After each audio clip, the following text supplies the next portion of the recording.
What does this sculpture have to do with this train track out in the middle of nowhere? Find out on today's episode of It Happened in Lenawee, Train Wreck Edition.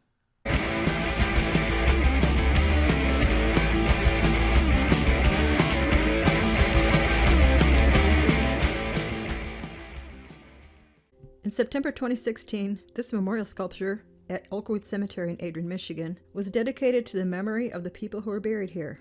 Nobody knows their names, or even exactly how many are buried here. Most people who have researched this event agree that it's probably as many as 100 people. For over 100 years, no one even knew they were here. Some people knew about the burial, but didn't know exactly where they were buried. So what happened that so many people could be buried and forgotten?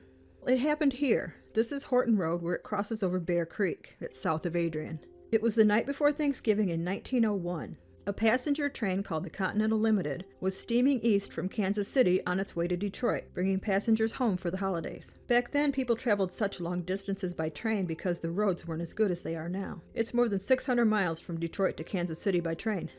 At the same time that the Continental Limited was making its journey, train number 13 was chugging its way west from Detroit to Kansas City. It was late as usual. This train was full of people who traveled all the way from Italy. They were heading out west to live the American dream. The conductor later said he thought there was at least 250 people on the train. Because there was just a single track through this section, the Continental Limited was told to wait at the siding at Seneca for train number 13 to pass. Seneca is about a mile or so down the track that way.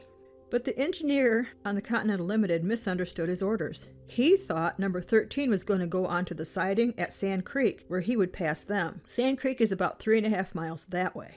So both trains were on the same track at night, each one speeding along at about 50 to 60 miles an hour. The engineers of both trains saw the lights of the other, but they thought the other train was on the siding. At about 6:45 that evening, they smashed head-on at a combined speed of at least 100 miles an hour. The Continental Limited's bigger and heavier engine ran up and over number 13's two smaller engines. The speed and force of the train cars behind the engine smashed the coach cars of each train into splinters. 5 people died in the wreckage of the Continental Limited. But it was worse on train number 13. A fire started in the coach cars, and it trapped the passengers in the cars.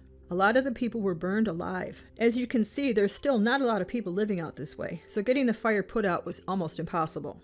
Newspapers later said that the fire could be seen from as far as 7 miles away. People from the area showed up right away to help, but there was really nothing they could do. Fire burned for 5 hours, and it got hot enough to melt the glass of the train windows into puddles. Some of that glass is on display at the Lenawee County Historical Museum in Adrian. When it was over, the injured people were taken to hospitals, and the bodies of the dead people were taken to the Croswell Opera House in Adrian. There were many burned body parts that no one knew who they belonged to, plus whole bodies. The body parts were put into 5 coffins and buried here in Oakwood Cemetery. The railroad company had them buried, but wouldn't let anyone have a ceremony for them or even put up a gravestone or marker. So here they lay, forgotten and unknown for 115 years.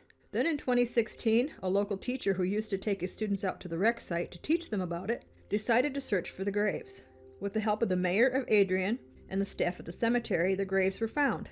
This memorial is the result. We may never know the names of everyone buried here, but they are not lost or forgotten anymore. May they rest in peace.